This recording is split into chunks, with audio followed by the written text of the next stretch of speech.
Thank you for joining me on my presentation. Today I'm going to talk about two different programs, dyslexia programs and the central office resources.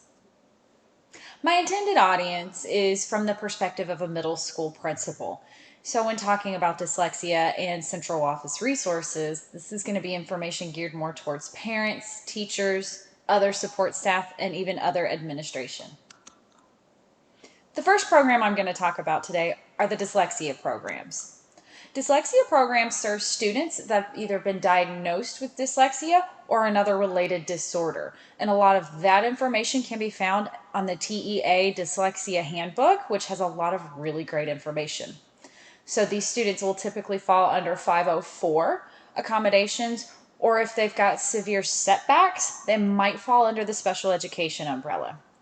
In order for a student to qualify for dyslexia services, a lot of schools implement Child Find with a universal screening to determine if they need to provide additional support or if they need to refer for an actual official dyslexia diagnosis. So dyslexia programs provide different types of interventions for those that are entering into the program, or maybe the program is not working fully. There's also pull-out options that are for students that are in the general education setting, or there's personalized instruction where at the middle school level, they're taken out of classes and they're put into special dyslexia programs. These special programs are the ones that require IEPs and are a little bit more than Section 504 accommodations. But Section 504 accommodations can be provided in the general education setting, meaning the services that are provided are either from a dyslexia certified specialist or from general education teachers. So the approaches that a lot of dyslexia program uses or really looking more at our 504 accommodations. You'll see oral administration of assessments, even chunking of assessments or assignments. You'll see, especially as we've gotten into more technological based instruction, text to speech is an option for oral admin. There's also even colored films that students can place over different worksheets, and it helps them determine what letters what. It's just another way for them to learn.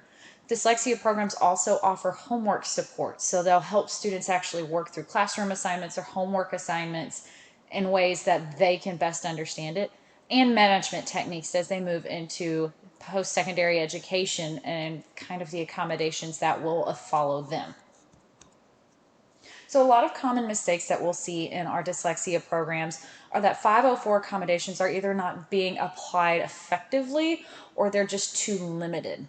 So one way I'd like to address that is routine monitoring of teachers and students to make sure that the accommodations are sufficient and that they're being implemented properly. Sometimes it needs additional support that we can begin to add at our 504 meetings. Another common mistake that you'll see are problems with early detection. The earlier that we can detect dyslexia, the better, and this is something that you'll see more at the elementary level. But at the middle school level, there still may be some students that have gone unnoticed. So I'd like to start using still the Child Find and universal screening. Even at the middle school level, I still think it's really important because we're still doing a lot of developing at this age. The next one I'm going to talk about are central office resources.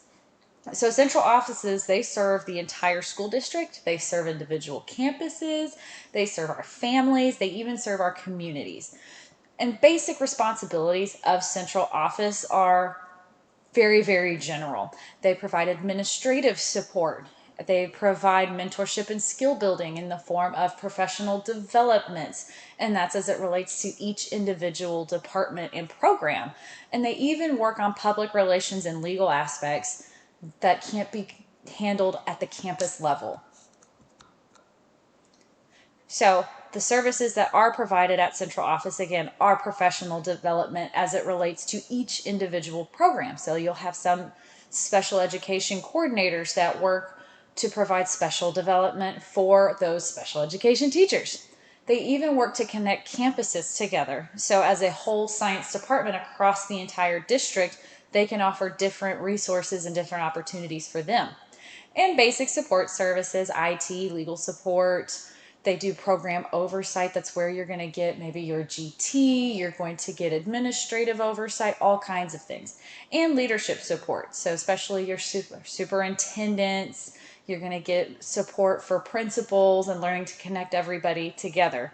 And so again, those that are providing these services are typically housed at central office, and they're just those big head coordinators. Superintendents are also usually located at your central offices, and your legal counsel is also there. So some common mistakes as far as central office is concerned is understanding the personnel. And that's more the campus understanding what and who is responsible for what at central office. So what I'd like to do is develop these kinds of cheat sheets that I can give either to individual teachers or to departments. So that way, if they have a question, like a frequently asked questions sheet. Okay, I have this question. Who do I turn to? Is it somebody on campus? Is it somebody in central office?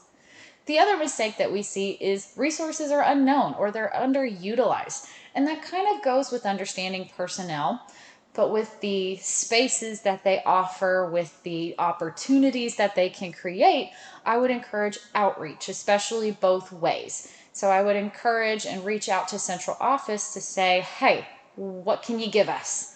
And same thing, encourage my department heads to seek out central office to work with other campuses. And I'd even create professional development opportunities specifically for our campus that are just housed at central office. I think it's a great way to get everybody into the building and to tour and to understand exactly what they offer there. I hope you enjoyed my presentation. There are my resources. Thank you very much.